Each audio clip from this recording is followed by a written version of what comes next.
Jesus, fuck! Sorry, yeah, unlike Reboot 1's title screen that looks like a toddler drawing of Jeff Bezos singing Gangsta's Paradise, 2's intro features a realistic decaying corpse looking right at you. When I was a little kid, playing this on my grandma's laptop alone in the middle of the night, I always dreaded starting the game because of the intro screen. I mean, you can't skip this shit. It's literally how you start the game. Anyway, just wanted to get that childhood trauma off my chest. Expect more deep-based Peter lore in the coming videos. Reboot 2 is a sequel to the crayon-colored Reboot 1, a 2011 Flash game about reclaiming a ravaged city block by block in the middle of a zombie apocalypse. 2 is basically just an improvement in every way, with an actual artist to bring the eerie and lonely atmosphere of the whole game to a new level, as well as an excellently horrifying soundtrack by Bill Good and Jared Blum.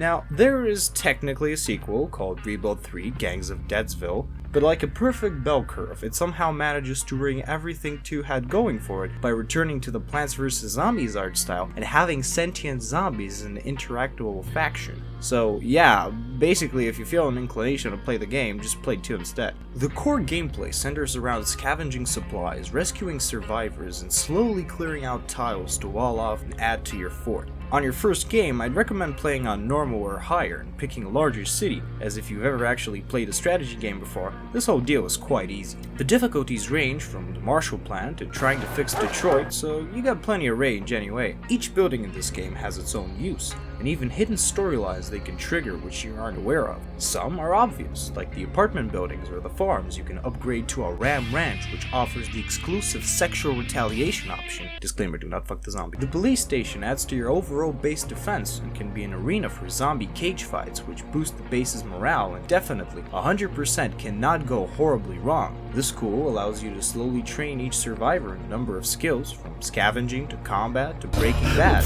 The hospital will save some of the wounded survivors from bleeding out, while the lab can let you develop better methods of farming, killing zombies, or scavenging for porn magazines. What makes me love Rebuild is that aside from the randomly generated tile set each time, there is a great deal of random events to spice up each run. From different and colorful descriptions of mundane events to random traders somehow managing to operate a bang bus through the zombie-ridden streets, and even Catholic biker gangs that think the zombie virus is a plague from God, or an actual endgame event you can do where you sneak through a reclaimed subway to their base and fight a land war.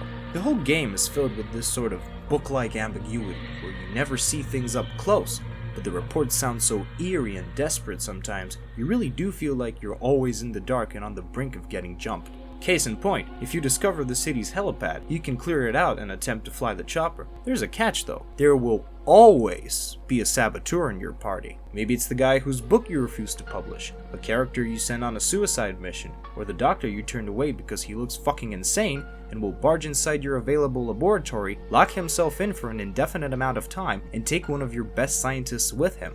Spoiler alert, this can either amount to nothing, you lose, wasting your lab and a survivor you still have to feed, or progress the zombie cure ending, in which case the lab will explode, killing both of these characters even in the good scenario, leading to an option to recover the mad doctor's Russian scribbles and attempt to decipher the cure's exact specifications. The other endings are to recover City Hall and the majority of the tiles, immediately after which you will be constantly assaulted by waves of liberal sheeple while you draft the Constitution to your perfect anarcho-capitalist utopia, which will usher in paradise on Earth.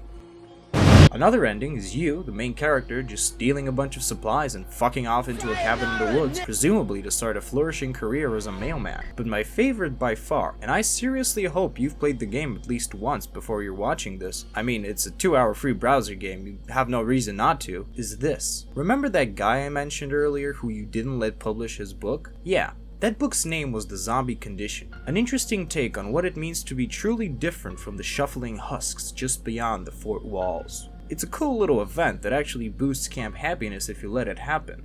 However, gradually, this random person in your group will slowly ruminate more and more on the former humans and come to sympathize with them. Sympathize with them a little more than what is socially acceptable.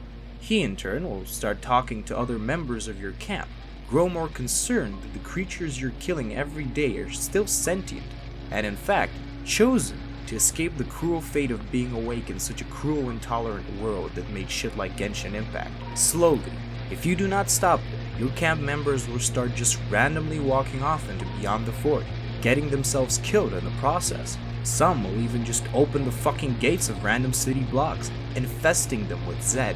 This all culminates when the majority of your population just has a ceremony to collectively flood the entire camp with zombies, ending the last hope for mankind voluntarily. This scared the shit out of me as a little kid. Well, that and some of the randomly generated portraits the NPCs had. Overall, this creepy little gem of a game is something I keep returning to almost every October, as it's a genuinely fun little game that's actually pretty creepy if you play it alone at night and utilizes a number of unnerving details rather than jump scares or the constant pressure of a monster breathing down your neck like some sort of energetic Joe Biden. Hello. I apologize for the short review, but I wanted to get something quick out for Halloween in the midst of editing 3 big Yakuza videos while keeping up with university and a job. If you want to support this type of content, feel free to throw some money my way on Patreon, so that way you can brag to all your American friends that you're financially supporting a Bulgarian crime syndicate, as the only way you could ever do something closer to the literal interpretation of that is paying taxes in this godforsaken country. Oh, that kind of reminds me. A friend of mine had a class, that Japanese stuff, and they got to read some fucking news articles and all that.